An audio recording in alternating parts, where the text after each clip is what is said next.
L'un des enjeux de la sécurité des entreprises aujourd'hui repose sur non plus un cloisonnement des activités de sécurité entre sécurité physique d'un côté et sécurité logique de l'autre, mais plutôt vers une convergence vers ce que l'on appelle aujourd'hui la sécurité globale afin de protéger conjointement les actifs de l'entreprise. C'est à ce titre, par exemple, que l'association ASIS, Association internationale de professionnels de la sécurité, qui à l'origine est une association de professionnels de sécurité physique en charge des problématiques de contrôle d'accès, de protection rapprochée, de vidéosurveillance, se rapproche aujourd'hui d'une autre association spécialisée en sécurité informatique qui s'appelle ISC Square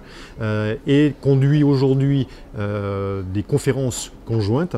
et des travaux conjoints puisque nous sommes actuellement en train d'écrire une norme, un standard en fait sur les pratiques en sensibilisation en matière de sécurité conjointement avec des gens issus de la sécurité physique et de la sécurité logique. L'objectif encore une fois étant à terme, je dirais, dans un bel environnement, de pouvoir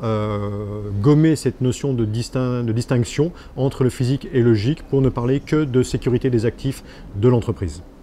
ASIS, Association de professionnels de la sécurité, est engagée dans la protection des entreprises par le benchmarking, l'échange d'informations, la montée en compétences de ses membres et de ses adhérents. Et c'est à ce titre que nous avons un programme de sensibilisation de nos membres sur la conduite à tenir face à la menace terroriste au sein des entreprises. L'objectif n'étant pas de travailler sur l'aspect amont, élimination du risque, etc., ceci étant du ressort des services de l'État, mais bien de notre rôle en entreprise avec les mesures de prévention, de sensibilisation que nous pouvons conduire et les mesures de protection que nous pouvons mettre en place au sein des entreprises afin de protéger nos collaborateurs lorsqu'ils sont exposés en fonction de risques particuliers de déplacement à l'international, etc. Mais aussi au sein de nos entreprises, de nos établissements qui sont parfois situés dans des pays beaucoup moins exposés comme pouvait l'être la France jusqu'à il y a quelques temps. Et donc nous avons ce programme d'échange et de partenariat afin d'aider nos membres à mettre en place les mesures adaptées à leurs besoins, aux besoins de leur entreprise, à l'appétence